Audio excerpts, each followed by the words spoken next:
నజరేతులో ఆ యొక్క నిరాకరించబడిన ఆ యొక్క ఊరిలో ఆ పట్టణం, చిన్న పట్టణంలో ఎవరున్నారు? మరియ ఉన్నది. కనీసం అక్కడ ఈ మరియ ఉన్నదన్న సంగతి ఎవరి కూడా తెలియదు. ఈ నజరేతు నిరాకరించబడినది. ఇప్పుడు ఒకవేళ ఆయన రావాలనుకుంటే మరి యెరూషలేము ఉన్నది, నిజమేనా? ఒకవేళ ఆయన పుట్టాలంటే హెబ్రోన్ ఉన్నది, హల్లెలూయా, గిల్గాల్ ఉన్నది, ఇంకా కొన్ని పట్టణాలు ఉన్నాయి.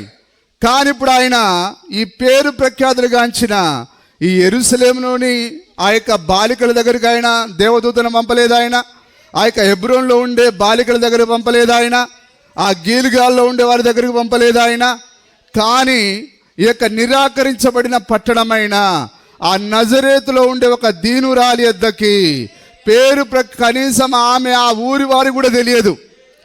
హల్లెలూయా. కానీ ఈ నజరేతులో ఉండే ఈ చిన్న మరియను ఎవరు చూశారు? చూడండి, దేవుడు చూశాడండి. ఎప్పుడు చూశాడు? ఆయన జగత్ పునాది వేయబడక ముందే ఆమెను ఆయన ఎందుకు ఎన్నుకున్నాడు? ఆయన ఆమె మాత్రమే ఆ యొక్క వాక్యాన్ని అంగీకరిస్తుంది కాబట్టి. హల్లెలూయా. ఈరోజు కూడా అంతేనా సార్? ఈ గడియ వర్తమానము ఇప్పుడుండే ఏ టెంపుల్ కానీ, ఏ హెబ్రోన్ కానీ, ఏ సిఎస్ఐ కానీ, ఏ క్యాథలిక్ కానీ ఎవ్వరు కానీ ఆ యొక్క వర్తమానాన్ని అంగీకరించలేదు. కానీ ఈ సంవత్సర దగ్గరికి దేవుడు పంపించలేదు. కానీ ఈ నజరేతులో ఉండే సామాన్యురాలైన ఆ మరియ దగ్గరికి ఆయన తన వర్తమానం పంపాడు ఆయన. హల్లెలూయా. చూడండి, చాలా ఒక చిన్న బాలిక ఆమె, మరి 13-14 సంవత్సరాలు ఉంటాయి. ఆ కాలంలో చిన్న వయసులోనే పెళ్ళిళ్ళు చేసేవారు. అలాంటి ఆ చిన్న బాలిక దగ్గరికి దేవుడు తన యొక్క దృష్టిని ఉంచి ఆయన గాబ్రియల్ దూతను పంపిస్తున్నాడు ఆయన. హల్లెలూయా. దేవుని నామానికి మహిమ కలుగును గాక. ఈరోజు కూడా అదే విధంగా ఉన్నదా? ఇప్పుడు మన ఊరు ఏమన్నా పేరు ప్రఖ్యాతిగాంచిందా? మనమేమన్నా పేరు ప్రఖ్యాతులు గాంచిన వారమా? కానీ దేవుడు తన యొక్క దూత ద్వారా, 7వ దూత ద్వారా వర్తమానమైన మరియ దగ్గరికి పంపినట్లుగా ఆయన మన దగ్గరికి పంపించాడు ఆయన. లేదా నిన్న నేడు నిరంతరం ఏకరీతిగా ఉన్నదా? ఆ రోజు ఆయన ఎట్లయితే పంపించాడో ఈ రోజు కూడా అదే విధంగా పంపించాడు ఆయన. హల్లెలూయా. 6వ నెలలో గాబ్రియల్ అనే దేవదూత గలిలయలోని నజరేతు అనే ఊరిలో, ఇప్పుడు ఈమె ఎవరికి ప్రదానం చేయబడింది? మరియా. యోసేపుకు భార్య చనిపోయిన వానికి. మరి ఆయన ఏమన్నా మరి ఉన్నవాడా? చాలా పేదవాడు. ఏం పని చేస్తాడు? వడ్రంగి పని. ఆ వడ్రంగి పని చేస్తే చాలని డబ్బులు వస్తాయి. ఒక సామాన్యుడు ఆయన. హల్లెలూయా. ఒక పేదవాడు. అతని యొక్క అసలు ప్రాంతం బెత్లెహేం అయితే బతుకు తెరువు కొరకు నజరేతుకు వచ్చి ఉంటున్నాడు. నిజమేనా కాదా? హల్లెలూయా. ఇప్పుడు యోసేపుకు ప్రదానం చేయబడిన ఇప్పుడు ఈమె ఎంత సామాన్యురాలు చూడండి. అంటే ఒక యవ్వనస్తుడికి ఆమె పెళ్లి చేయబడక ఈమెను పెళ్లి చేసుకోవడానికి కూడా ఎవరు? ఎందుకంటే అంత సామాన్య బీదరాలు ఆమె. వింటున్నారా సార్? హల్లెలూయా. అందుకొరకే తల్లిదండ్రులు ఏం చేశారు? ఆమెను ఒక భార్య చనిపోయిన వానికి మరి ప్రదానం చేశారు. మాట్లాడుకున్నారు, ఇంకా వివాహం జరగలేదు. ఆమె ఆ విధంగా ప్రదానం చేయబడింది.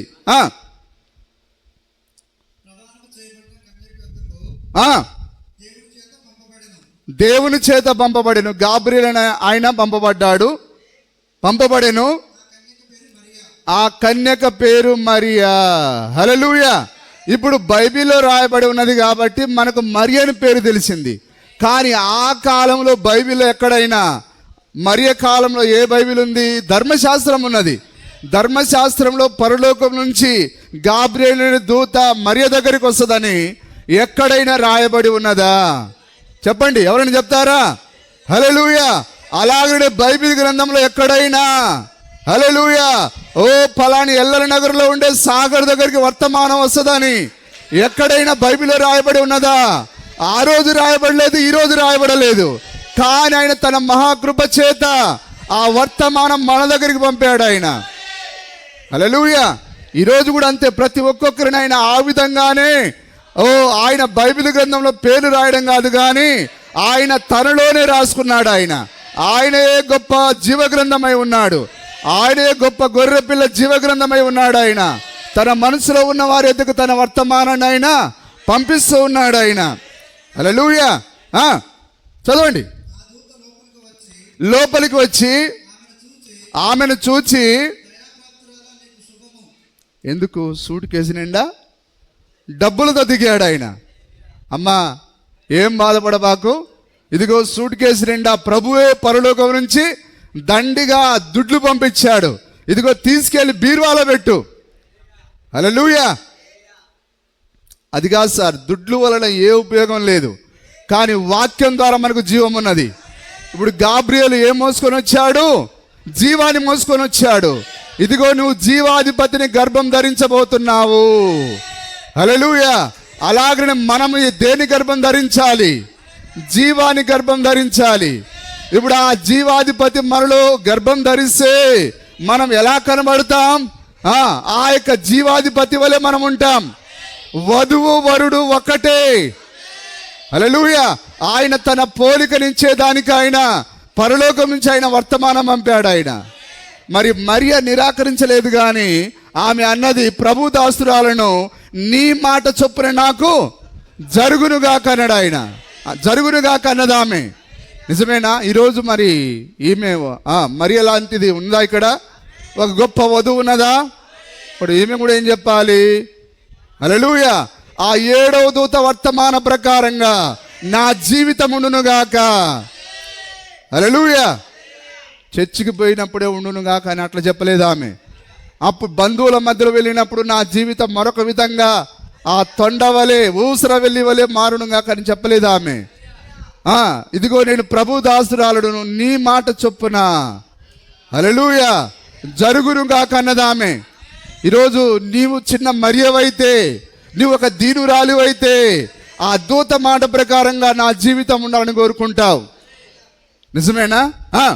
చదవండి. వచ్చి చూచి, నీకు శుభము. దయ, ఎవరి దయను పొందింది ఆమె? ఆ యొక్క అన్న ఎవరు? ప్రధాన యాజకుడు. కయప ఎవరు? ప్రధాన యాజకుడు. ఔగుస్తు ఎవరు? ఆ కాలపు చక్రవర్తి. హేరోదు ఎవరు? ఆ కాలపు రాజు ఆయన. కానీ ఆ గొప్ప గొప్ప రాజు లెక్క దయని ఈమె పొందలేదు, కానీ ఆ గొప్ప పరలోకపు రాజు యొక్క దయని పొందింది. ఈరోజు మనం కూడా అంతేనా? మనని ఏ రెడ్డి ఎరగడు, ఏ చౌదరి మనని ఎరగడు, కానీ ఒక రాజు మనని ఎరిగి ఉన్నాడు. ఆయనే పరలోకపు రాజు అయి ఉన్నాడు. మరి అని ఎరిగిన అదే రాజు మనని ఎరిగి ఉన్నాడు. సార్ మీరు ఎన్నైనా చెప్పండి సార్, మాకు అసలు సంతోషమే రాదు. రాకపోతే నేను ఏం చేసేదేం లేదు. హల్లెలూయా. కానీ మీరెవరో మీ స్థానాన్ని తెలియపరిచే భాగ్యం దేవుడు నాకు ఇచ్చాడు. హల్లెలూయా. ఇది మీకున్న స్థానమై ఉన్నది. నిజమేనా? చదవండి. నీకు శుభము. ఈ వర్తమానం రావడం అంటే ఏంటిది? దేవుడు మనకు తోడై ఉన్నాడు. అందరి దగ్గరికి రాదండి ఇది. 7 ముద్రల ప్రత్యక్షత. ఈ వర్తమానం ఎక్కడి నుంచి వచ్చింది? ఆయన తనలో ఉండే తన యొక్క మాటలను ఆయన 7వ దూత ద్వారా ఆయన తన దాసుడైన విలియం బ్రెనామును పంపించి, ఆయన తన దూతను పంపించి ఆయన తన వధువుకు బయలుపరిచాడు. ఆ రోజు ఆయన గాబ్రియేలును పంపించి ఆయన మరియకు బయలుపరిచాడు. ఈ రోజు ఆయన తన దూత ద్వారా బయలుపరిచాడు. ఎంత అద్భుతకరంగా ఉన్నది. అదే అసలైన 7వ ముద్ర. 7వ ముద్ర అంటే రొమ్మట్లు ఎటు తీర్చి, ఏంద్రా 7వ ముద్రలో అదిరా ఇదిరా, అది కాదురా. 7వ ముద్ర అంటే దీనులుగా మార్చేది. ఆ మరియ ఎట్లా ఉంది తెలుసా? ఆ ఇమ్మానుయేలు నా గర్భంలో పుడుతున్నాడు అండు అని ఎక్కడ కూడా చెప్పలేదు ఆమె. హల్లెలూయా. ఎందుకంటే ఆమె సామాన్యురాలుగానే జీవించింది. ఆమె ముందు ఎట్లయితే ఉన్నదో తర్వాత కూడా అట్లే ఉన్నది ఆమె. 7వ ముద్ర బహిర్గత పరచబడదు అన్నాడు ఆయన. అంటే గొప్పలు చెప్పుకోదు అది, బడాయిలు చెప్పుకోదు అది, విర్రవీగదు అది, ఇంకా అది దీనురాలుగా మారుతుంది. అందుకొరకే ప్రవక్త ఏమన్నాడు? దీనుడిగా ఉండుడి, దీనుడిగా ఉండుడి అన్నాడు ఆయన. 7వ ముద్ర నిన్ను ఏం చేస్తుంది? దీనుడిగా మారుస్తుంది, దీనురాలుగా మారుస్తుంది. అహంకారంతో విర్రవీగి మాట్లాడేది అది 7వ ముద్ర కాదు అది. మరి నీకంటే 7వ ముద్ర ఎవరికి ఉన్నది? మరియకున్నది. మరి ఆమె ఎందుకు అట్లా గర్విష్ఠురాలుగా మాట్లాడలే? మీరు ఎవ్వరు పనికిరారమ్మా, నేను నా గర్భం నన్నే ఎన్నుకున్నాడు ఆయన, ఎక్కడ కూడా చెప్పలేదు ఆమె. హల్లెలూయా. చూడండి, చదవండి సార్. తోడై ఉన్నాడని చెప్పాను, బహుగా తొందరపడి ఆలోచించుకొని చుండగా దూత, మరియా భయపడకుము. నిజమేనా? ఇప్పుడు మనమందరం ఎవరి ద్వారా కృప పొందాం? దేవుని వలన కృప పొందాం. కృప పొందితేనే వర్తమానం వస్తుంది. వర్తమానం అందరి దగ్గరికి రాదు. నజరేతులో ఉండే కేవలం ఒక చిన్న బాలిక దగ్గరికి ఈ వర్తమానం వచ్చింది. ఎక్కడి నుంచి? మహిమలో నుంచి వచ్చింది. ఈ వర్తమానం ఇక్కడ అమెరికా నుంచి వచ్చిందా? లేదు. ఈ వర్తమానం పరము నుండి వచ్చింది. మన ప్రియుడే మన కొరకు పంపించాడు. హల్లెలూయా. చూడండి, దయ,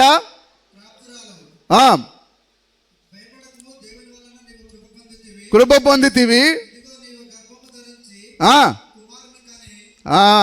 గర్భము ధరించి.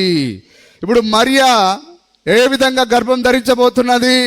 ఆమె ఆ యొక్క సంఘ శాఖల యొక్క సిద్ధాంతాల ద్వారా కాదు, కానీ ఆమె పరిశుద్ధాత్మ ద్వారా. హల్లెలూయా. ఇప్పుడు ఏంటిది పరిశుద్ధాత్మ? నీ గడియ వర్తమానమే పరిశుద్ధాత్మ. దేవుడు ఎన్నడూ తన కార్యాలు మార్చడండి. హల్లెలూయా.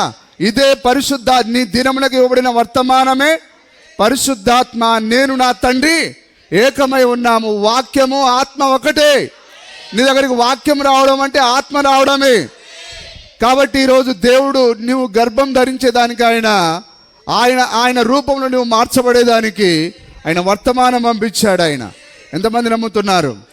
ఎగురుచున్న పక్షిరాజు వర్తమానం. ఎందుకు అంటే ఇది ఎగిరిపోయే కాలం. ఇది పక్షిరాజులం, మేము పక్షిరాజులం,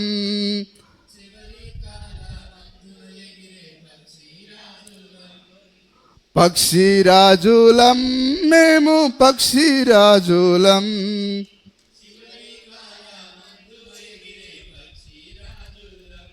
ఉన్నారా ఇక్కడ పక్షిరాజులు? చివరి కాలంలో ఎగిరిపోయే పక్షిరాజులు. మనము ఆ మహిమలో ఎగిరిపోవడానికి మనం సిద్ధపడుతూ ఉన్నాం. చూడండి, మరి యొక్క జీవితంలో ఎంత దేవుడు మరి ఏ విధంగా తన యొక్క ఆశీర్వాదాన్ని మరి ఆయన దాచిపెట్టి ఉంచాడో. కుమారుని కని యేసు అని పేరు పెట్టుదువు, గొప్పవాడై. హల్లెలూయా. ఇప్పుడు మీరు వింటున్నారా జాగ్రత్తగా? ఇప్పుడు ఎవరిమే? ఒక సామాన్యురాలు, పేరు ప్రఖ్యాతి లేని ఆమె. కనీసం ఆమె తన వీధిలో ఉండేవారు కూడా తెలియదు ఆమె. హల్లెలూయా. మరి ఈ నజరేతులో ఉండే ఈ సామాన్య దీన బాలిక మరి యెరూషలేములో ఉండే ప్రధాన యాజకులకు ఈ యెరూషలేం పట్టణానికి అసలు తెలుస్తుందా? నిజమేనా? కానీ మనమేమనుకుంటున్నామంటే, అరే మనం ఈ డంపింగ్ యార్డ్ పక్కన ఉన్న చర్చికి పోతున్నాం, అసలు మనల్ని ఎవ్వరు గుర్తించట్లేరురా. మన వధువు అని అసలు ఎవ్వరు మన పేరు చెప్పట్లేరు. అన్న చెప్పట్లేడు, కయప్ప చెప్పట్లేడు. ఉదర్ దేకో భయ్యా. అక్కడ చూడండి, తిరిగి బ్యాక్ టు ది బైబిల్, మళ్ళా తిరిగి ఎనిక్కి రండి. అక్కడేం జరిగిందో ఇక్కడ అదే జరగాలి. హల్లెలూయా. దేవుడు ఎన్నడూ తన కార్యాన్ని మార్చడు. ఇదిగో ఆయన ఒక సాటింపు వేయించి, ఓ ప్రజలారా విరండోహో, ఆ నజరేతులో ఉండే ఆ చిన్న దీన బాలిక ఆ మరియ గర్భమున నేను పుట్టబోచున్నానండోహో. అట్టేమన్నా సాంటింపు డమ్ముకి ఏమైనా వేయించాడా? ఆయన కూడా ఎక్కడ ప్రచారం చేయలేదు ఆయన. హల్లెలూయా. ఆ వర్తమానం కేవలం మరియ దగ్గరే ఉన్నది. అది ఒకవేళ ఈమె వెళ్ళి బడాయిగా, ఓ అన్న కయప్ప తెలుసా, నా గర్భంలో పుట్టబోయేది ఆ గొప్ప ఇమ్మానుయేలు పుట్టబోతున్నాడు అంటే కయప్ప ఏం ఆజ్ఞ ఇచ్చేవాడు తెలుసా? ఈమెను తీసుకెళ్ళి ఈ యొక్క అభాగ్యురాలిని ఆ కటకటాలలో వేయుడు అని ఆజ్ఞాపించేవాడు ఆయన. ప్రవక్త అన్నాడు ఆ విధంగా. కాబట్టి ఆమె చెప్పినా ఎవరు నమ్మరు సార్. ఈరోజు కూడా అంతే. నేను ఆ సింహాసనంలో కూర్చోబోయే వధువును నేనని నువ్వు మొత్తుకొని చెప్పినా అస్సలు ఎవరు వినరండి. హల్లెలూయా. చూసారా? దేవుడు దావీదు సింహాసనమును ఆయనకిచ్చును, యాకోబు వంశస్థులను యుగయుగములు ఏలును. ఆమెతో చెప్పాను, మరియా నేను పురుషుని ఎరుగని దాననే. దూతతో అనగా దూత పరిశుద్ధాత్మ నీ మీదికి వచ్చును, సర్వోన్నతుని యొక్క శక్తి నిన్ను కమ్ముకొనును గనుక దేవుని కుమారుడు అనబడును. మరియు నీ బంధువురాలు ఎలిజబెత్ కూడా హల్లెలూయా. మరి ఇప్పుడు ఆ యొక్క ఎలిజబెత్ ఎక్కడ, ఏ ప్రాంతానికి చెందింది? కొండ ప్రాంతానికి చెందింది. ఆయన తనకు ముందుగా మార్గం సిద్ధపరచడానికై ఒక దూతను ఆయన తీసుకొని రావాలనుకున్నాడు ఆయన. కాబట్టి ఇప్పుడు ఆ దూతను ఆయన యెరూషలేములో పుట్టించలేదు ఆయన, ఆ దూతను ఆయన హెబ్రోన్లో పుట్టించలేదు ఆయన, గిల్గాలులో పుట్టించలేదు ఆయన, ఆ గొప్ప సియోను యొక్క పట్టణంలో పుట్టించలేదు ఆయన. కానీ ఆ యొక్క చిన్న కొండ ప్రాంతంలో, హల్లెలూయా, ఆ ఎలిజబెత్ ఉండే ప్రాంతం ఏంటిది? ఆ లోయల్లో, ఆ కొండల్లో ఉండే చిన్న ప్రాంతమై ఉన్నది. హల్లెలూయా. దేవుడు ఎన్నడూ మార్చడండి. అలాగనే ఈ కాలపు ప్రవక్త విలియం బ్రెనామ్ కూడా ఆ చిన్న కొండ పక్కన ఆ ఒంటరిగా ఉన్న చిన్న ఆ యొక్క చెక్క పెట్టెల ఇంటిలో ఆయన తన దూతను తీసుకొని వచ్చాడు. ఆయన ఆ రోజు యోహాను అట్లే తీసుకొని వచ్చాడు, ఈ కాలపు దూతను కూడా అట్లే తీసుకొని వచ్చాడు ఆయన. ఆ రోజు దేవుడు మాట్లాడినాడా ఏమని? ఇదిగో నా మొదటి రాకడకు ముందుగా యోహాను వచ్చినట్లుగా ఇదిగో నా రెండవ రాకడం ముందుగా నీవున్నావు. కాబట్టి త్రాగవద్దు, పొగ తాగవద్దు, నీ శరీరాన్ని అపవిత్రపరచుకునవద్దు. నువ్వు పెద్దవాడైన తర్వాత చేయవలసిన పని ఒకటి ఉన్నది, అదే దేవుని యొక్క వర్తమానాన్ని తీసుకొని వచ్చుట. హల్లెలూయా. ఇప్పుడు ఆ యొక్క యోహాను దేవుని కొరకే ఎన్నుకోబడ్డాడు, దేవుని కొరకే అతడు పెరిగాడు. కాబట్టి ఇప్పుడు ఆయన వాక్యం కొరకు ఎట్లున్నాడు? ఆయన రోషం కలిగి ఉన్నాడు ఆయన. హల్లెలూయా. ఆయన ఎక్కువ రోజులు బ్రతకలేదు, కానీ కేవలం 30 సంవత్సరాల 6 నెలలు. నిజమేనా? ఆయన పరిచర్య కేవలం 6 నెలలు మాత్రమే, కానీ ఆ దేశాన్ని గజగజ ఒడికించాడు. రాజు ఎక్కడ పడలేదు. ఆయన తన ఆ కాలపు వర్తమానం కొరకు ఆయన తన ప్రాణమును సైతం అర్పించడానికి ఇష్టపడ్డాడు ఆయన. హల్లెలూయా. అలాగనే మన కాల ప్రవక్త కూడా ఆయన ఎక్కడ రాజీ పడకుండా వర్తమానాన్ని ఆయన ప్రజలందరికీ అందించాడు ఆయన. చూడండి, చదవండి సార్. ఎలిజబెత్ కూడా గర్భం ధరించి ఉన్నది, 6వ మాసము. వింటున్నారు అందరూ? భూమి ఆకాశములు గతించును గాని, కాబట్టి దేవుని మాటలు ఎన్నడూ నిరర్ధకం కాదు. అందుకు ఆయన అన్నాడు, నాకిచ్చి శోధించుడి, ఆకాశ వాక్యలు నిప్పి పట్టజాలంతా. మనము ఈ మాట నిరర్ధకం కాదని మనం నమ్మితే మనం ఏం చేస్తాం? నమ్మకంగా ఆ వాక్యానికి ఉంటాం. హల్లెలూయా. మరియా ప్రభు దాసురాలను నీ మాట చొప్పున నాకు జరుగును గాక అనెను. ఇప్పుడు వధువుడు ఏం చెప్పాలి? ఆ వర్తమాన ప్రకారంగా నా జీవితము ఉండును గాక అని చెప్పాలి. నిజమేనా? హల్లెలూయా. వెళ్ళెను. ఆ దినముల యందు మరియ లేచి, ఆమె ఎక్కడికో పరిగెత్తలేదు, కానీ మరి ఆ యొక్క సామాన్యమైన ఆ యొక్క కొండ ప్రాంతానికి ఆమె వెళ్ళింది, ఎలిజబెత్ దగ్గరికి వెళ్ళింది.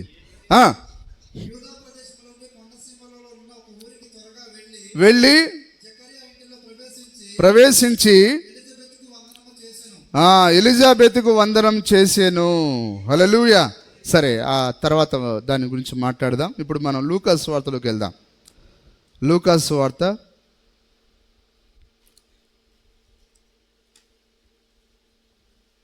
ఇందా చదివింది అదేనా? ఓకే, ఇంకా కిందికి చదవండి.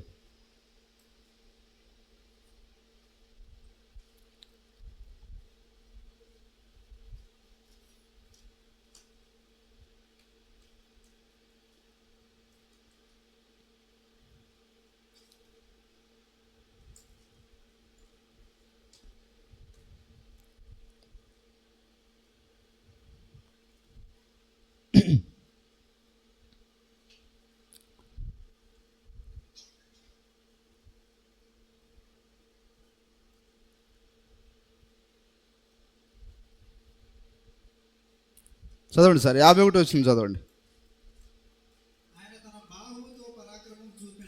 50 నుంచి చదవండి. 50 నుంచి చదవండి.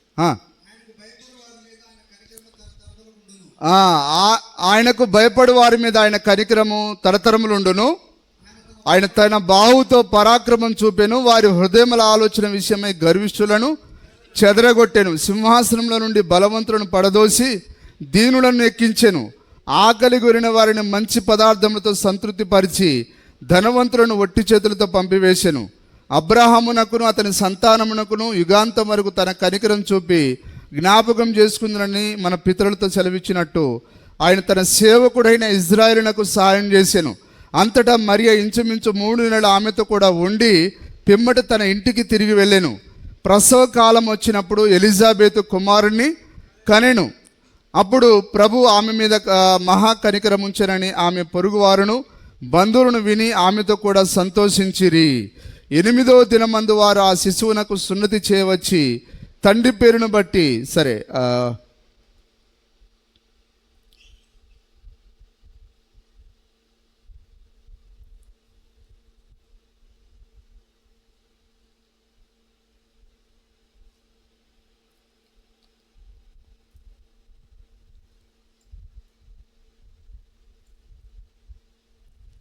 మత్తయి సువార్తలోకి వెళ్దాం. మనం 2వ అధ్యాయము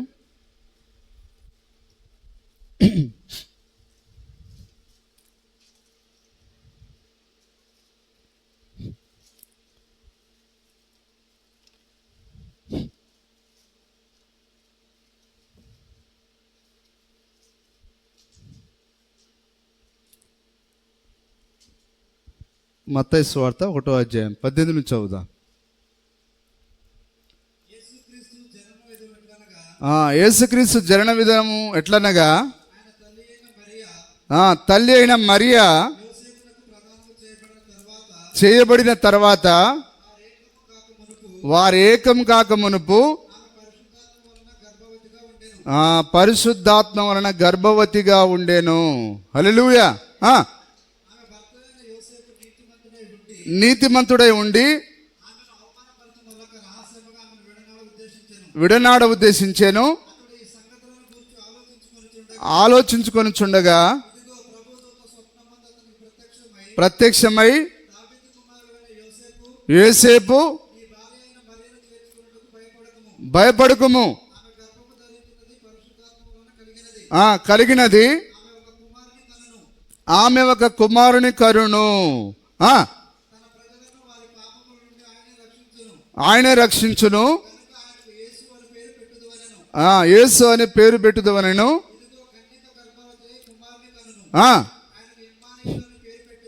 పేరు పెట్టుదురు.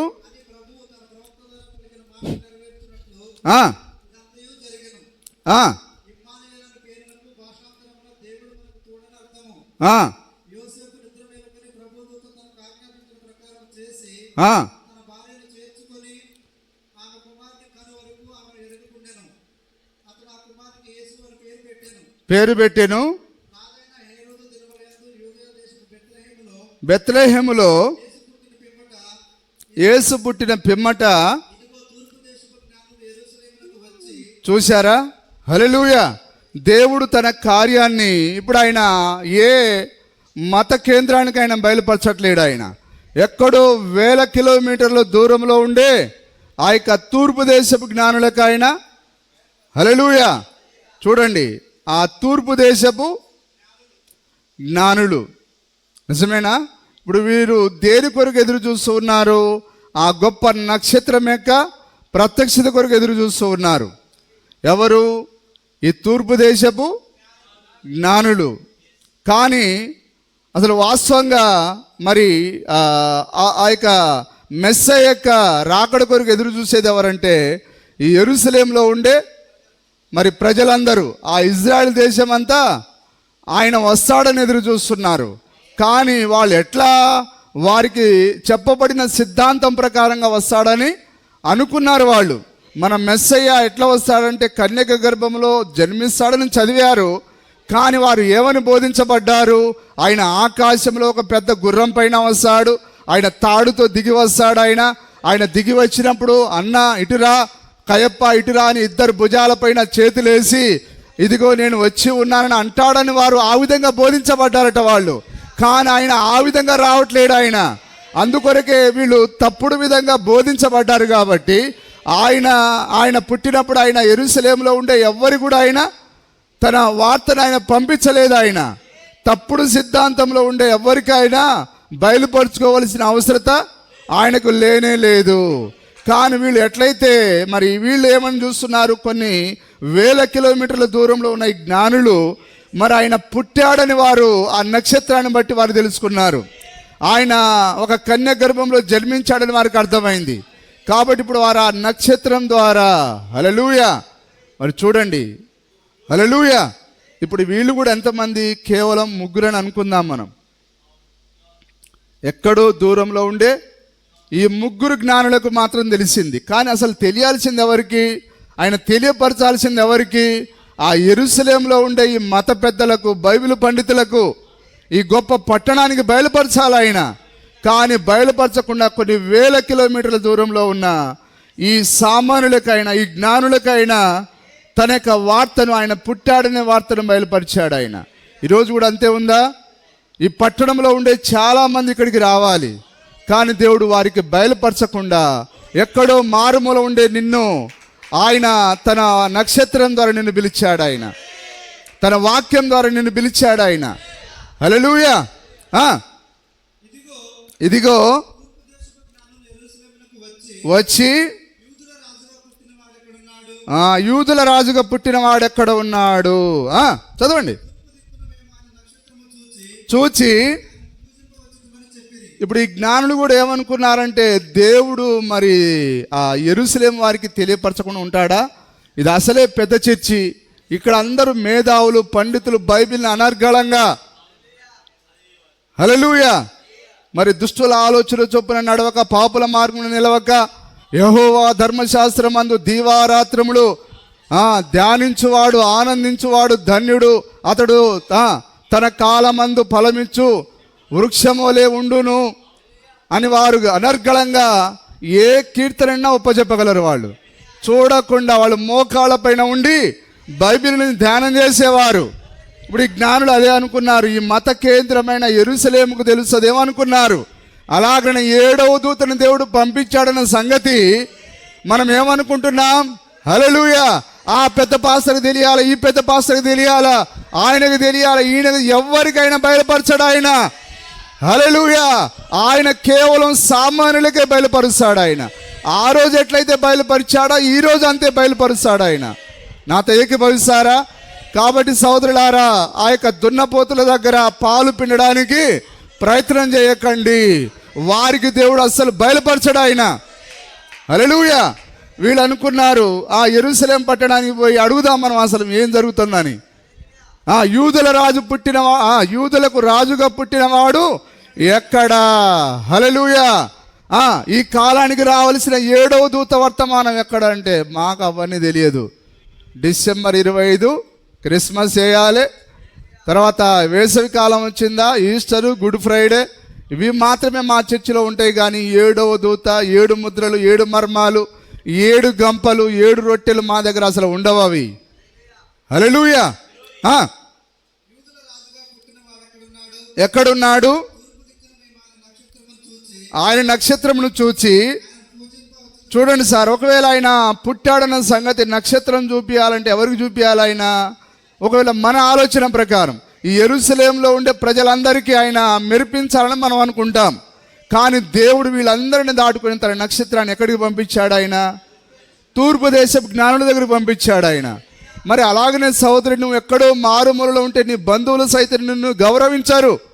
నీ దగ్గరికి ఆయన తన నక్షత్రాన్ని పంపించాడు ఆయన. పాడై నా దగ్గరికి ఎందుకు పంపించాడు ఆయన? వారం వారం చర్చికి రావాల్సి వస్తుంది, కానుకలు ఇవ్వాల్సి వస్తుంది, పోయి నా దగ్గరికి పంపించాలా? ఇట్లంటే ఎవరేం చేస్తారు? హల్లెలూయా. కానీ సహోదరి, నువ్వెంతో ధన్యురాలివి. సహోదరుడా, నువ్వెంతో ధన్యుడవు, నువ్వెంతో దీవించబడిన వాడవు. దేవుని కార్యాలు ఏమైనా మారుతున్నాయా? అస్సలు మార్చడానికి దేవుడు తన కార్యాలు. హల్లెలూయా. కాబట్టి ఆయన తన నక్షత్రాన్ని, ఎవరు ఈ నక్షత్రం? ఈ కాలపు నక్షత్రం ఎవరు? William Marion Brenham. ఆయన వర్తమానం నీకు మాత్రమే అర్థమవుతున్నది, కానీ యెరూషలేము వారికి అసలు ఏ మాత్రం అర్థమే కాదండి. తూర్పు దేశ జ్ఞానులు పోయి అడిగారు, ఆ యూదుల రాజుగా పుట్టిన వాడెక్కడా? అప్పుడు చూడండి ఏం జరిగింది. చూచి పూజింపవచ్చితమని చెప్పిరి. మనం కూడా ఇప్పుడు ఎట్లా వచ్చాం? ఆయన ఎట్లా ఆరాధింపవచ్చాం? 7వ దూత ద్వారా. అక్కడ చూసారా? ఆ దూత ద్వారానే మనం యథార్థంగా ఆరాధించడానికి వచ్చాం. హల్లెలూయా. మనం అందరం కలుసుకున్నామంటే 7వ దూతే. ఆ వర్తమానమే లేకపోతే ఈరోజు మనం కలుసుకోము. ఈరోజు అలాగనే వీళ్ళు ఆ యొక్క పుట్టిన శిశువు దగ్గరికి వెళ్ళారంటే కారణం ఎవరు? ఆ నక్షత్రం. ఆ నక్షత్రం ఏదో తనంతట తాను రాలేదు, కానీ ఆ పుట్టిన శిశువే వీరి కొరకు పంపించాడు. ఆ నక్షత్రం ఊరికే తనంతట తాను రాలేదు, కానీ మన ప్రియుడే మన కొరకు పంపించాడు. హల్లెలూయా. ఎంత అద్భుతకరంగా ఉన్నది చూసారా? విన్నప్పుడు యెరూషలేము వారందరే గమ్మునుండండి. ఏ నక్షత్రం మాకు తెలియకుండా మరి ఎక్కడో ఉండే మారుమూల ఉండే ఆడో ఆ లిఫ్ట్ వేసుకునే పేదరి గారికి తెలిసిందంటే ఎట్లా సార్ మేము నమ్ముతామా? అసలు ఆయన బైబిల్ గ్రంథాన్ని ఎప్పుడైనా పూర్తిగా చదివిండా? మేము చదివినాం, మోకాళ్ళ పైన ఉండి చదివినాం సార్. తెలిసే మాకు తెలియాలి, కానీ వాళ్ళందరూ అట్లా అనుకున్నారు. నిజమేనా? అది హేరోదు మొదలుకొని ఆ పట్టణం అంతా కలవరపడింది. ఇదెక్కడి వార్త? 7వ దూతట, విలియం బ్రెనహాం అట. మా అయ్యగారు ఎప్పుడు చెప్పలేదు. మా అయ్యగారికి తెలియకుండా 7వ దూత ఎట్లా వస్తాడు? హల్లెలూయా.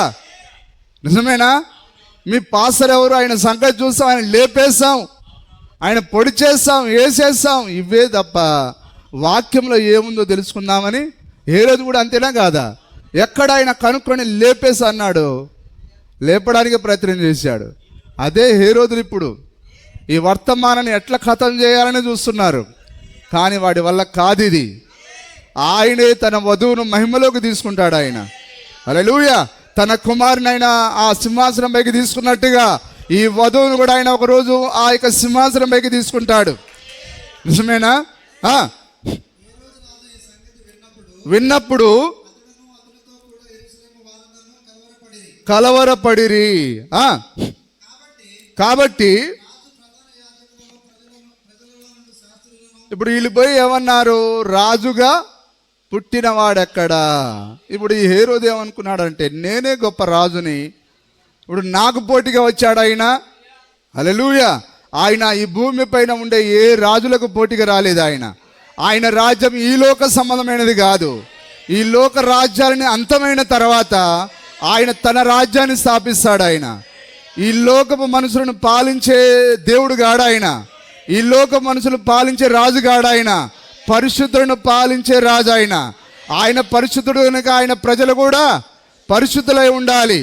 అలాంటి రాజ్యాన్ని ఆయన స్థాపించబోతున్నాడు. కానీ మూర్ఖుడు ఏమన్నాడనంటే నా గబ్బు రాజ్యాన్ని ఏమైనా లాక్కుంటాడు. నీ గబ్బు రాజ్యం ఎవడికి కావాలరా? హల్లెలూయా. నీ గబ్బు రాజ్యంలో వేశ్యలు, దొంగలు, వ్యభిచారులు, సారాయి తాగేవాళ్ళు ఎవరెవరో ఉంటారు. ఇక్కడ మేకప్లు వేసుకునేవారు, అలంకరించుకునేవారు ఉంటారు. వాళ్ళెందుకు? ఆయనకి ఎవరు కావాలంటే ఆయన వాక్యానికి లోబడేవారు కావాలి. ఆయన మాట ప్రకారంగా చేసేవారు కావాలి. హల్లెలూయా. కాబట్టి ప్రధాన యాజకులను ఉంటున్నారా సార్? చూడండి, ఎవరిళ్ళు? ప్రధాన యాజకులకు మించినోడు లేడు. ఇప్పుడు రాజు ఎవరిని గుర్తించిండు? హేరోదు రాజు. నిన్ను నన్ను ఎవరైనా గుర్తిస్తారా? కానీ ప్రధాన యాజకులను, ఇప్పుడు ఈ పట్టణంలో ఏ రాజకీయ నాయకుడైనా అరే మనందరి కొరకు ప్రార్థన చేయడానికి ఆ డంపింగ్ యార్డ్ పక్కన ఉన్న పాస్టర్ని పిలవడరా అని ఎవరైనా అంటాడా? కానీ ఎవరిని పిలుస్తారు? పెద్ద అంగి వేసుకొని పైనుంచి కిందికి. అసలు నన్ను చూసి ఎప్పటికీ ఎవరు పాస్టర్ అనరు. ఇర్మియా గారు టై కట్టుకొని అయ్యగారు అని ఆయన అంటున్నారు, వందనాలయ్యా అని ఆయన అంటున్నారు, నన్ను ఎవరు అనట్లేరు. సరే, సోదరుని దేవుడు దీవించును గాక. ఇక మేము కూడా ఆయనకి అందరూ వందనాలు చెప్పాలని మేము కోరుకుంటున్నాం. అవసరమైతే ఒక అంగి ఇప్పియాలని ఎక్కడైనా దొరికితే ఇప్పిద్దాం. ఒక తాడు కూడా నడువు కట్టేస్తే బిషప్ గారు అవుతాడు. హల్లెలూయా. మరి ఒకరోజు అరుణ్ కుమార్ గారు కూడా అదే అంటున్నాడు. ఆయన సామాన్యమైన బట్టలు వేసుకొని సామాన్యంగా వెళ్తాడు ఆయన. మరి ఆయన వెనకాల జాన్సన్ గారు టక్ చేసుకొని టై కట్టుకుంటాడు. కట్టుకోనగానే ఆయన చూసి అయ్యగారు వందనాలు అంటున్నారు, ఆయన్ని దాటి పోనిస్తున్నారు. తీరా ఆయన మామూలుగా కూర్చొని అరే అయ్యగారు ఇంతసేపు ఈయనేనా? హల్లెలూయా. ఇప్పుడు కూడా అంతే. దేవుడు తన కార్యాలు ఎల్లప్పుడు ఆయన సామాన్యతలు చేస్తాడు ఆయన. కాబట్టి ఇప్పుడు వాళ్ళు, ఈ రాజు ఎవరిని గుర్తించాడు? పోపును గుర్తించాడు, మన సతీసనను గుర్తించాడు, ఆ దయ్యాల ప్రవీణ్ను గుర్తించాడు. కానీ ఆ నిజమైన పామరులను వదిలేశాడు. హల్లెలూయా. ప్రధాన యాజకులు, శాస్త్రులను, ఈ శాస్త్రులు ఎవరంటే ఈ ప్రధాన యాజకులేమో యెరూషలేము దేవాలయానికి పోయినప్పుడు మాత్రమే వాక్యం చెప్తారు. ఈ శాస్త్రులేమో ప్రతిదినం వాక్యాన్ని చదివి ప్రజలకు వినిపించాల. ఈ శాస్త్రులు ప్రతిరోజు ప్రజల మధ్యలో ఉంటారు. శాస్త్రులను సమకూర్చి ఇప్పుడు ఈ రాజు ఏమనుకున్నాడు? హేరోదు తెలిసే గెలిసే వీళ్ళకే తెలియాలి ఏదన్నా. కాబట్టి ప్రధాన యాజకుడిని అడిగిండు, శాస్త్రుని అడిగిండు, సతీసనని అడిగిండు. సతీసన్న 7వ దూత ఉన్నాడని చెప్పి ఒకవేళ మన దేశ ప్రధాని అడిగిండు అనుకో, సతీసన్ ఏమంటాడు? అవన్నీ ఉట్టియే, నేను ఏం చెప్తున్నానో అదే ఫైనల్ అని అంటాడు. ఇప్పుడు మన ప్రధాని కూడా ఎవరు నమ్ముతాడు? ఆయన చెప్పిందే నమ్ముతాడు. చదవండి. అడిగాను, అందుకు వారు యూదయ బెత్లెహేములోనే. హల్లెలూయా. బెత్లెహేము అనగా దేవుని రొట్టెల గృహం. నిజమేనా? బెత్లెహేము మరి భౌతికంగా అది గోధుమలు ఎక్కువగా పండే ప్రాంతం ఇది. అలాగనే గోధుమలు ఎక్కడ ఎక్కువైతే పండిందో ఆయన కూడా ఎక్కడి నుంచి వచ్చాడు? అదే గోధుమల ప్రాంతం నుంచి వచ్చాడు ఆయన. ఆ బెత్లెహేములో జన్మించాడు ఆయన. ఇప్పుడు వాక్యం ఏమని సెలవిచ్చింది? ఆయన ఎక్కడ పుడతాడని సెలవిచ్చింది? బెత్లెహేములో, యూదయ దేశపు బెత్లెహేములో పుడతాడని వాక్యం సెలవిచ్చింది. ఓకే. ఏలైనగా బెత్లెహేమా ప్రధానులలో, అంటే హెబ్రోను, గిల్గాలు, యెరూషలేము ఇవి పెద్ద పట్టణాలు. కానీ బెత్లెహేము అనేది చాలా చిన్న ప్రాంతం. హల్లెలూయా. కానీ దేవుడు ఈ పెద్ద నగరాలను వదిలేసి ఆయన ఈ ఎక్కడో కొండ ప్రాంతంలో ఉండే ఈ బెత్లెహేమును ఎన్నుకున్నాడు ఆయన. అంటే దేవుడు ఎల్లప్పుడూ సామాన్యతలోనే ఆయన తనను తాను కనబరుచుకుంటాడు ఆయన. అయితే మీకా రాస్తున్నాడు కదా ఆ యొక్క బెత్లెహేము గురించి, నీవు మారుమూలలో ఉన్న నీవేమి సామాన్యురాలో కాదు. హల్లెలూయా. ఓ బెత్లెహేమా, ఇక్కడ ఉన్నావా? దేవుని రొట్టెల గృహం నీవే. మనమే ఇక్కడున్న బెత్లెహేమై ఉన్నాం. మన దగ్గర నుంచే జీవం రావాలి లోకానికి. మనమే వెలుగై ఉన్నాం. మనమే బెత్లెహేమై ఉన్నాం. ఆయన ఎక్కడ జన్మిస్తే అదే బెత్లెహేం. ఈరోజు మనలో జన్మించలేదు ఆయన. మనమే దేవుని యొక్క రొట్టెల గృహమై ఉన్నాము. హల్లెలూయా. బెత్లెహేమా కానీ మీరేమనుకుంటున్నారు? నేను అల్పమైన దానిని అనుకుంటున్నావు. కానీ ఆయన నీవు ఎంత మాత్రమును అల్పమైన దానవు కావు, అల్పమైన వాడవు కావు. నిజమేనా?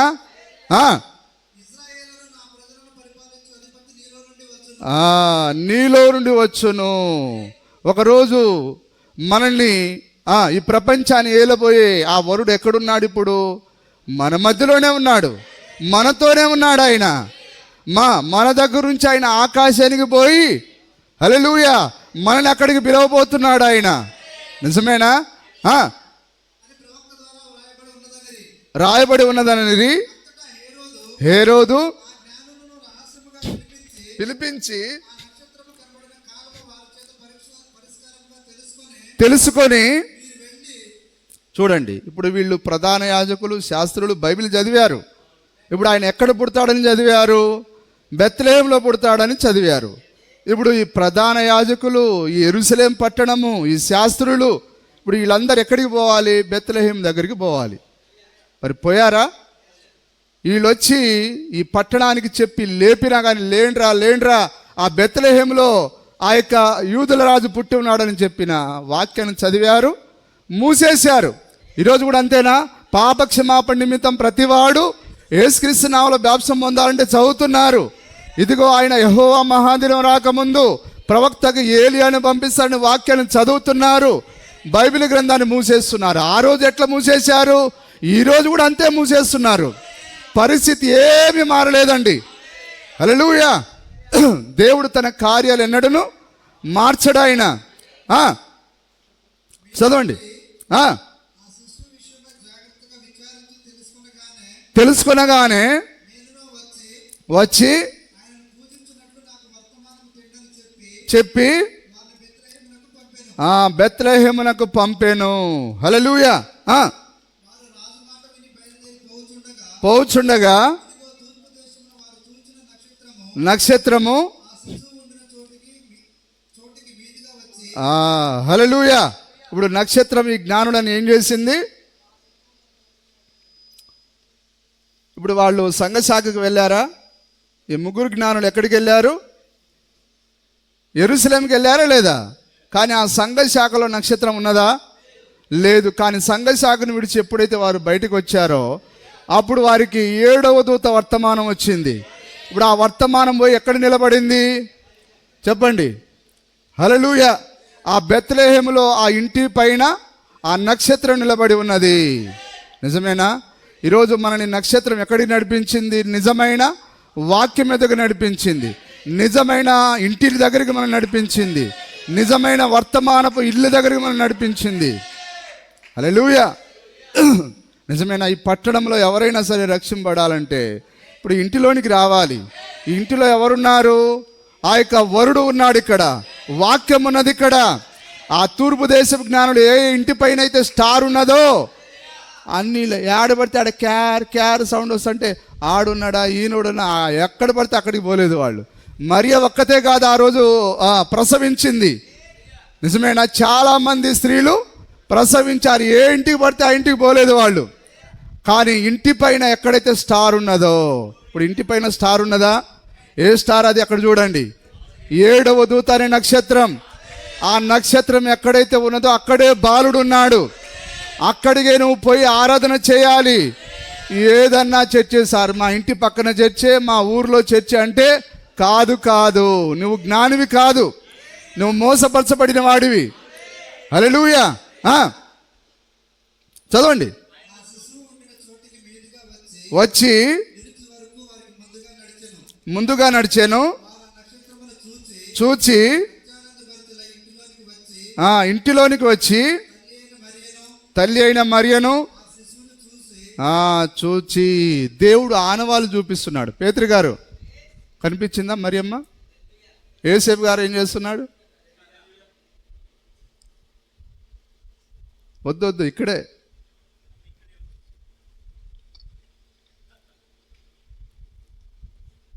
దేవుని నామానికి మహిమ కలుగును గాక. సార్ నేను చెప్తున్నా కదా, మీరు ఏం దూరం పోకండి, చాలా దూరం పోవాలా.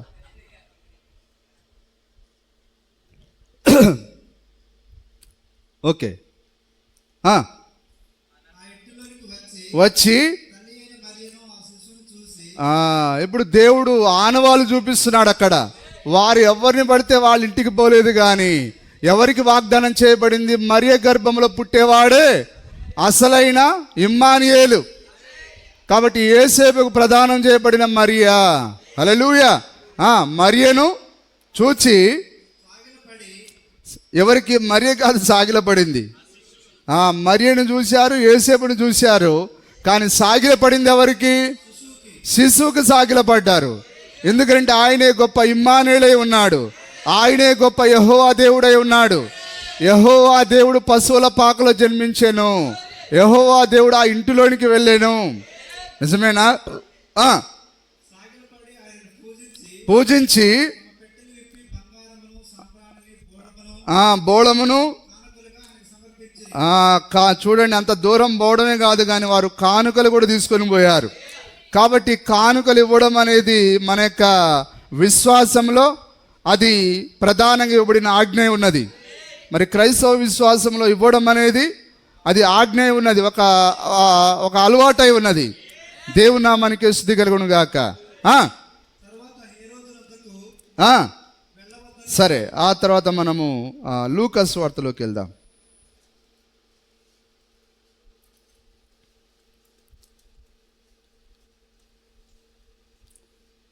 2వ అధ్యాయము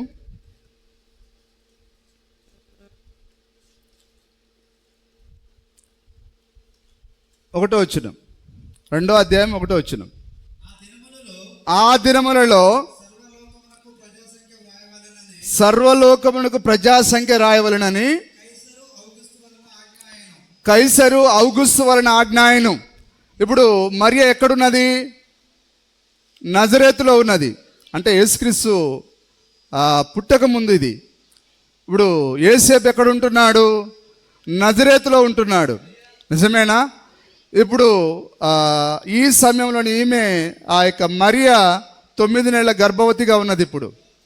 హల్లెలూయా. ఇప్పుడు ఆమె ఏం చేయాలి? ప్రసవ దినములు దగ్గర పడ్డాయి. కాబట్టి ఇప్పుడు ఆమె ఒకవేళ ఈ రాజు గనక, ఈ చక్రవర్తి గనక ఆజ్ఞ ఇవ్వకపోతే ఆమె ఎక్కడ గనేది? నజరేతులోనే గనేది. కానీ వాక్యం నిరర్ధకం కానేరదు. హల్లెలూయా. ఇప్పుడు వాక్య ప్రకారంగా ఆ ఇమ్మానుయేలు ఎక్కడ పుట్టాలి? బెత్లెహేంలో పుట్టాలి. హల్లెలూయా. కాబట్టి ఇప్పుడు దేవుడు ఏం చేశాడు? రాజుకు ఆయన ఒక ఆజ్ఞను ఇచ్చాడు. ఆయన, అరే ఇదిగో నీవు ఆజ్ఞాపిస్తేనే మరియ యేసేపులు అక్కడికి వెళ్తారు. కాబట్టి దేవుడు ఏం చేస్తాడట? తన శత్రువులను కూడా తన పని కొరకు వాడుకుంటాడట. కానీ ఔగుస్తు ఏమనుకున్నాడు? నా అంత జ్ఞాని లేడు, నా అంత చక్రవర్తి లేడు అనుకున్నాడు. కానీ వాడు ఎవరి పని చేస్తున్నాడు? దేవుని పని అది. మరియ యేసేపులను వాక్యం చేయండిరా, మీరు ఇక్కడ కాదు ఉండాల్సింది, మీరు బెత్లెహేముకు వెళ్ళాలి. ఎందుకంటే యేసేపు బెత్లెహేముకు చెందినవాడు, ఆ యూదా వంశానికి చెందినవాడు ఆయన.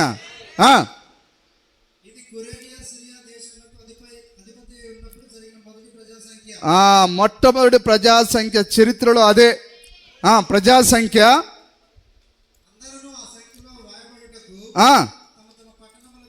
వెళ్ళిరి, పుట్టినవాడు గనుక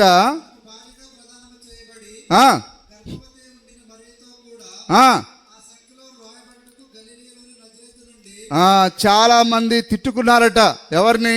ఆ ఔగుస్తు చక్రవర్తిని. ఈ పాపిస్తోడు పోయి ఈ నిండు గర్భిణీ స్త్రీలను కూడా అక్కడికి వెళ్ళమని అంటున్నాడు. కానీ ప్రవక్త అన్నాడు, అది తప్పది, వాడు దేవుని యొక్క ఆజ్ఞను చేస్తున్నాడు. హల్లెలూయా. ఆ ఇమ్మానుయేలు నిజమేనా? కొన్నిసార్లు శత్రువును కూడా దేవుడు మనల్ని మనపైకి ఆయన తీసుకొని వస్తాడు. ఆయన ఎందుకు?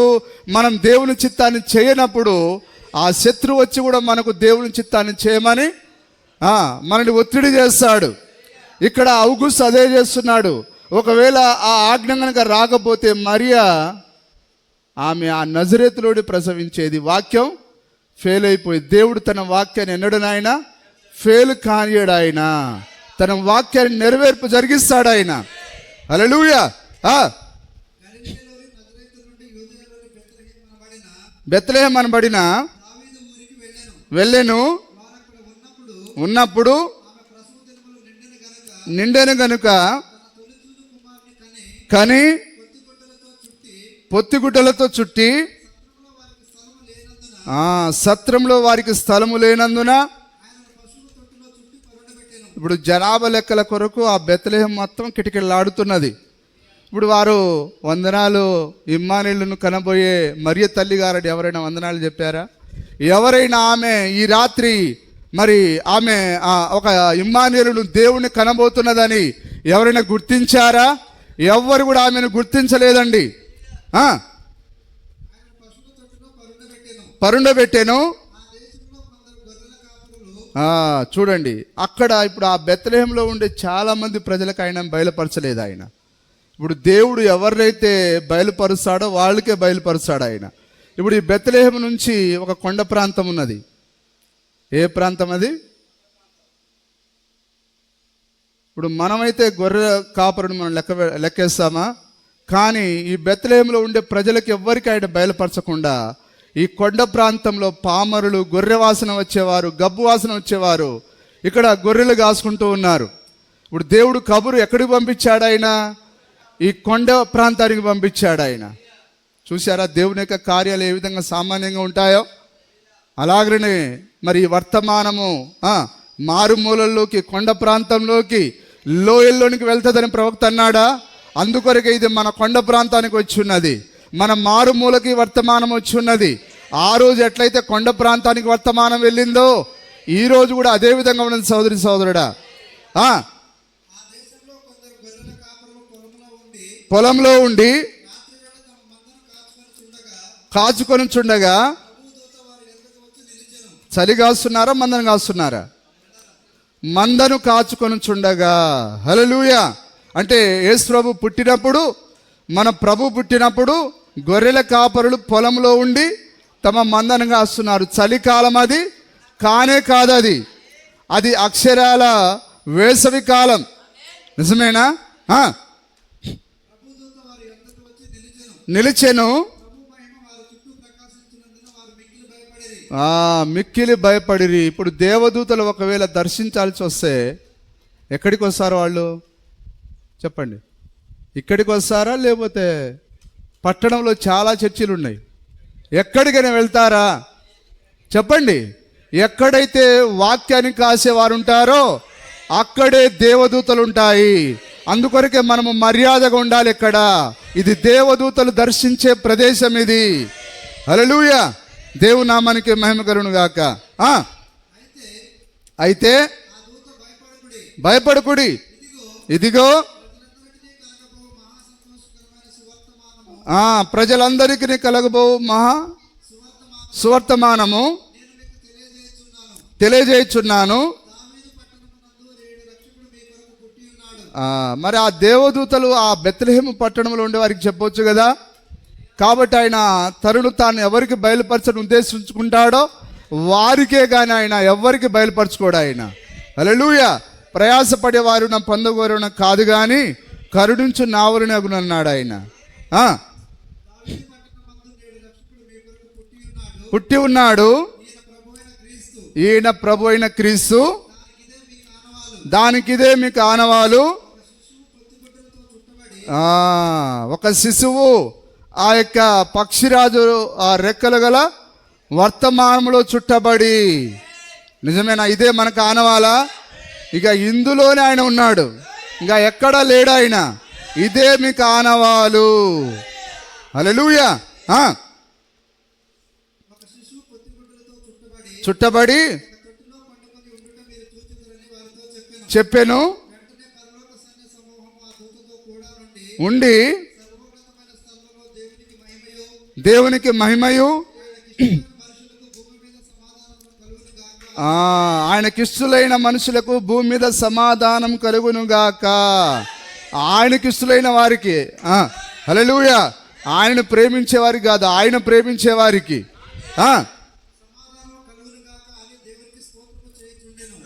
చేయుచుండెను. వెళ్ళిన తర్వాత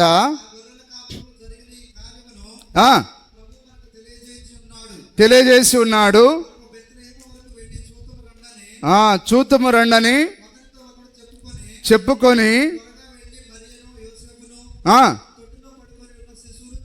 చూశారా? ఇప్పుడు ఆయన ఇక యెరూషలేమును విడిచిపెట్టి ఆ బెత్లెహేమును విడిచిపెట్టి ఇప్పుడు ఈ కొండ ప్రాంతంలో ఉండే ఆ గొర్రెల కాపరులు పామరుల దగ్గరికి ఆయన తన యొక్క దూతలను పంపించాడు, తన వర్తమానం పంపించాడు. ఆయన ఈరోజు కూడా అదే విధంగా ఉందా?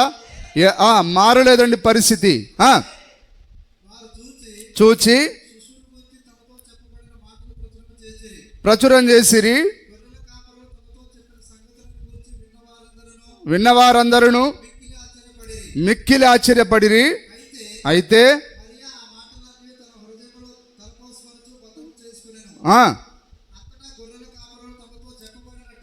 చెప్పబడినట్టుగా గూర్చి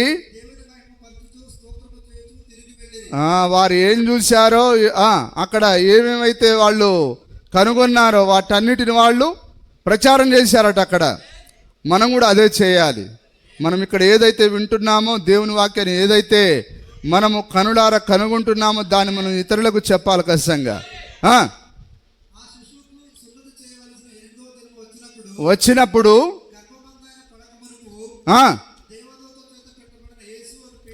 యేసు అని పేరు ఆయనకు పెట్టిరి. చొప్పున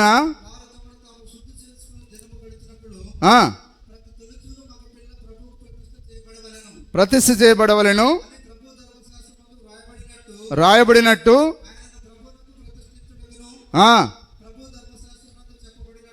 చెప్పబడినట్టు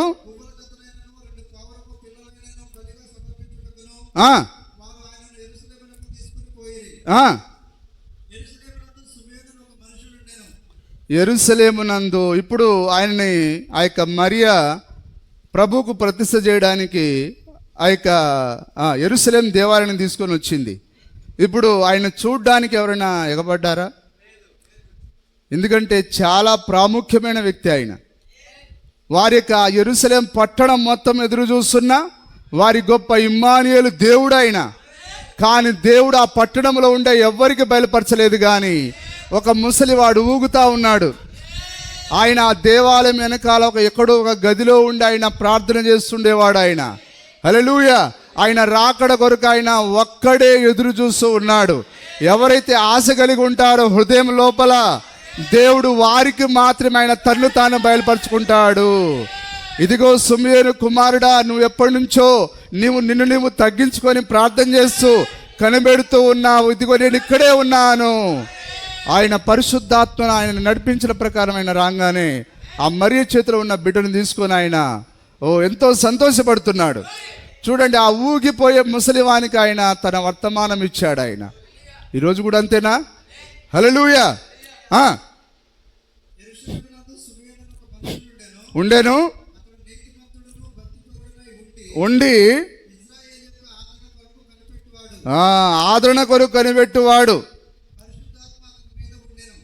ఎవరైతే దేవుని కార్యాల కొరకు కనిపెడతారో వారిపైన పరిశుద్ధాత్మ ఉంటుందండి. పరిశుద్ధాత్మ అతని మీద ఉండెను. అతడు ప్రభు యొక్క క్రీస్తును చూడక మునుపు మరణం పొందడని అతనికి పరిశుద్ధాత్మ చేత బయలుపరచబడి ఉండేను. ఆత్మవశుడై అతడు దేవాలయంలోనికి వచ్చాను. చూడండి, ఆ గొప్ప ఇమ్మానుయేలు మరి ఆ మందిరానికి వస్తే ఎంతమంది వచ్చారు అక్కడికి? ఒక్క సుమయేను ముసలివాడు వచ్చాడు, ఒక్కడే. చూడండి,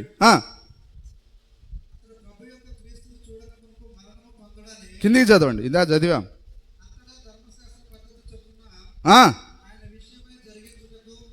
తల్లిదండ్రులు శిశువైన యేసుని దేవరను తీసుకొని వచ్చినప్పుడు అతడు తన చేతులలో ఆయన ఎత్తుకొని దేవుని స్తుతించుచు ఇట్లనెను, నాదా, ఇప్పుడు నీ మాట చొప్పున సమాధానంతో నీ దాసుని పోనిచ్చున్నావు. నిజమేనా? నీ చేతిలో ఆ రోజు సుమయేను చేతిలో ఆ యొక్క పొత్తిగుడ్డలతో చుట్టబడిన ఆ శిశువు, కానీ ఈరోజు ఈ యొక్క పక్షిరాజు రెక్కలతో చుట్టబడిన ఇది నీకు సమాధానమేనా? నిన్ను ప్రేమిస్తున్నాడనే దానికి సమాధానం ఇది.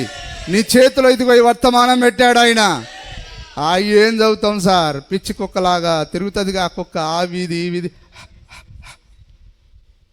ఆ వీధిలో ఏముంది, ఈ వీధిలో ఏముంది, అట్ట తిరగడమే సార్. ఏం చదువుతాం, ఇందులో ఏముంటుంది? కానీ నీలాగా అనుకోలేదు సుమయేను. నీవు ముసలితనం వరకు చనిపోయేంత వరకు నీకు ఓపిక, నిరీక్షణ దేవుని కొరకైన నీకు ఆకలి దప్పులు ఉంటేనే నువ్వు ఎత్తబడ్డానికి ఉపయోగపడతావు. చూడండి, తన చేతులతో ఆయన ఎత్తుకొని దేవుని స్తుతించుతూ ఇట్లనేను. స్తుతిస్తారా? ఈ వర్తమానం నీ చేతులకు వచ్చినందుకు స్తుతిస్తావా? ప్రభుకు వందనములు తెలియజేస్తావా? హల్లెలూయా. నాదా, ఇప్పుడు నీ మాట చొప్పున సమాధానంతో నీ దాసుని పోనిచ్చున్నావు. ఇక నా జన్మకి ఇది చాలు, ఈ వర్తమానం వచ్చింది నాకు. ఇక నేను సంతోషంగా చనిపోవడానికైనా ఇష్టం అని అంటున్నాడు ఆయన. సమాధానంగా పోనిచ్చున్నావు. అన్ని జనులకు నిన్ను బయలుపరచుటకు వెలుగుగాను, నీ ప్రజలైన ఇజ్రాయేలుకు మహిమగాను నీవు సకల ప్రజల ఎదుట స్థిరపరిచిన నీ రక్షణ నేను కనులార చూచి తిని. సరే, ఆ తర్వాత 35వ వచనం మరియు 36వ వచనం. మరియు ఆషేరు గోత్రికురాలును పనూయేలు కుమార్తెనైన అన్న అను ఒక ప్రవక్తి ఉండేను. ఆమె కన్యత్వం మొదలు 7 ఏళ్ళు పెనిమిటితో సంసారం చేసి బహుకాలం గడిచినదై 84 సంవత్సరాలు విధవరాలై ఉండి. ఎన్ని సంవత్సరాల ముసలామె? వాళ్ళ సంఘంలో ఏముంటారు సార్? మూగే ముసలోడు, ఊగిపోయే ముసలమ్మ, అంతే. వాళ్ళకి ఏదో 7వ దూత వర్తమానం అట. కొద్ది మందే ఉంటారు అక్కడ. అవును, ప్రతిసారి కొద్ది మందే ఉంటారు. ఇప్పుడు ఆయన దేవాలయానికి వస్తే ఈయన ఇమ్మానుయేలును గుర్తించి ఎంతమంది? ఒక సుమయేను, ఒక అన్న, అంతేనా? 2 మాత్రమే ఆయన పేరు పెట్టడానికి 2 మాత్రమే వచ్చారు అక్కడ. చూడండి, కానీ ఇప్పుడు ఏమంటున్నారు? ఆయన పుట్టినప్పుడట అందరికి ఆయన బయలుపరుచుకున్నాడు. బెత్లెహేములో సందడి, పశుల పాకలో సందడి, యెరూషలేములో సందడి. అసలు ఎవరైనా సందడి చేశారా? హల్లెలూయా. ఆమె ఆ బిడ్డను తీసుకొని వచ్చినప్పుడు ఆ బిడ్డకు దూరంగా ఉండండి, వాడు సరైన వాడు కాదు. ఆమె పెళ్లి కాకముందే ఆమె గర్భవతి అయినది. ఆ బిడ్డ సరైన జన్మ పొందలేదు కాబట్టి దూరంగా ఉండమని చాలామంది మాట్లాడుకున్నారట. కానీ సమూయేలు, ఆయన ఎవరో సమూయేలుకి మాత్రమే తెలుసు. ఆయన ఎవరో ఆ అన్న అనే ప్రవక్తకి మాత్రమే తెలుసు. హల్లెలూయా. నిజమేనా? ఆమె 84 సంవత్సరంలో విధవరాలే ఉండి దేవాలయము విడవక ఉపవాస ప్రార్థనలతో రేయింబగులు సేవ చేయుచుండెను. ఒక్క స్త్రీ అన్న వచ్చి మరి ఉపవాస ప్రార్థనలు చేద్దామనేది ఉండదు. కానీ ఈమె ఒంటరిగా ఒక్కతే ఎప్పుడు ప్రార్థన చేస్తూ ఉండేది. అందుకొరకు ఆయన పుట్టినప్పుడు ఆయన కబురు ప్రత్యేకంగా ఈమెకే పంపించాడు ఆయన. రేపు ఆయన వచ్చేటప్పుడు నువ్వు ప్రార్థనలో ఉండకుండా ఏడాడో గాలికి తిరుగుతూ ఉంటే నీకు అసలు కబురు రాదు, విడవబడతావు ఖచ్చితంగా. హల్లెలూయా. ఆమె కూడా ఆ గడియలోనే లోపలికి వచ్చి దేవుని కొనియాడి యెరూషలేములో విమోచన కొరకు కనిపెట్టుచున్న వారందరితో ఆయన గూర్చి మాట్లాడుచుండెను. హల్లెలూయా. చూడండి, ఆ సమూయేలును దేవుడు మరి ఆయన చూడడానికి పిలిచాడు. మరి చాలామంది ఉన్నారు కదా అక్కడ, కానీ ఎవరిని పిలవకుండా ఆయన సమూయేలును పిలిచాడు. ఆయన చాలామంది విధవరాండ్రు ఉన్నారు, మంచి స్త్రీలు ఉన్నారు అక్కడ. వారెవరిని పిలవకుండా ఆయన ఆ యొక్క అన్న అనే ప్రవక్తిని స్త్రీని పిలిచాడు ఆయన. ఎందుకంటే ఆమె నిరీక్షణతో కనిపెడుతూ ఉన్నది. ఆమె ఎవరైతే కనిపెడతారో ప్రార్థనలో వారే రేపు ఎత్తబడ్డానికి వెళ్తారు. నాకు ప్రార్థన ఇష్టం లేదు సార్, విసుగుదల, చర్చికి పోవడం విసుగుదల అంటే రేపు ఎత్తబడడం కూడా విసుగుదలే. హల్లెలూయా. ఉపవాస ప్రార్థనతో రేయింబగులు సేవ చేయుచుండెను. ఆమె కూడా ఆ గడియలలోని లోపలికి వచ్చి దేవుని కొనియాడి యెరూషలేములో విమోచన కొరకు కనిపెట్టుచున్న వారందరితో ఆయన గురించి మాట్లాడుచుండెను. అంతటా వారు ప్రభు ధర్మశాస్త్రం చొప్పున సమస్యమును తీర్చిన పిమ్మట గలిలేలోని నజరేతులను తమ ఊరికి తిరిగి వెళ్ళిరి. చూడండి, అంతా సామాన్యంగానే జరిగిపోయింది. ఇప్పుడు కూడా అంతేనా? మనని ఎవ్వరు పట్టించుకోరండి. ఆ రోజు ఎట్లయితే సామాన్యంగా జరిగిపోయాయో ఈరోజు కూడా దేవుని కార్యాలు సామాన్యంగా జరిగిపోతూ ఉంటాయి. ఎత్తబట్టు కూడా ఎట్లా జరుగుతుంది? సామాన్యతలో జరగబోతున్నది. కాబట్టి సోదరులారా, పెద్దవాటి కొరకు ఆశించకండి. దేవుడు ఎల్లప్పుడూ సామాన్యతలో తన కార్యాన్ని జరిగిస్తాడు. హల్లెలూయా. చూసారా, ఎప్పుడు సామాన్యత. ఆ యొక్క ఉదాహరణగా అనుకుందాం, ఒక 3 గొర్రెల కాపరులు, ఆ యొక్క 3 జ్ఞానులు, ఆ యొక్క 2 విశ్వాసులు, ఒక స్త్రీ, ఒక పురుషుడు. నిజమేనా? ఇప్పుడు చూడండి, మొత్తం ఎంతమంది? ఒక 6, వీళ్ళు ఒక 2, 8 మంది. ఇంకెవరు ఉన్నారు? అదే 2 అంటే వాళ్ళే. ఇక మిగతా వారు ఎవరు కూడా ఆయన పుట్టినప్పుడు ఎవ్వరికీ తెలియలేదు. దేవుని నామానికి మహిమ కలుగును గాక. ఆ తర్వాత మరియా, ఆ తర్వాత యోసేపు. ఈ 8, 9, 10. హల్లెలూయా. ఈ 10 మందికి మాత్రమే ఆ రోజు దేవుడు జరిగించిన ఆ గొప్ప అద్భుతమైన కార్యాన్ని బయలుపరిచాడు ఆయన. ఈరోజు కూడా అంతే సోదరి సోదరులారా, తన కార్యాన్ని ఆయన కొద్ది మందికి మాత్రమే బయలుపరుస్తున్నాడు. కేవలం కొద్ది మందిని మాత్రమే ఆయన తనను తాను బయలుపరుచుకుంటున్నాడు ఆయన. ఇప్పుడు దేవుని కార్యాలు ఏమైనా మారాయా? అక్షరాల మారలేదు. కాబట్టి సంతోషంగా ఉన్నదా? ప్రభువా, ఈ వర్తమానము అతి సామాన్యుడైన నాకు బయలుపరిచావు, ఏ ఎన్నికలేని నాకు బయలుపరిచావు. ప్రభువా నీకు స్తోత్రం అని చెప్తావా? దేవుడి మాటలను మన హృదయంలో ఫలింపజేయును గాక.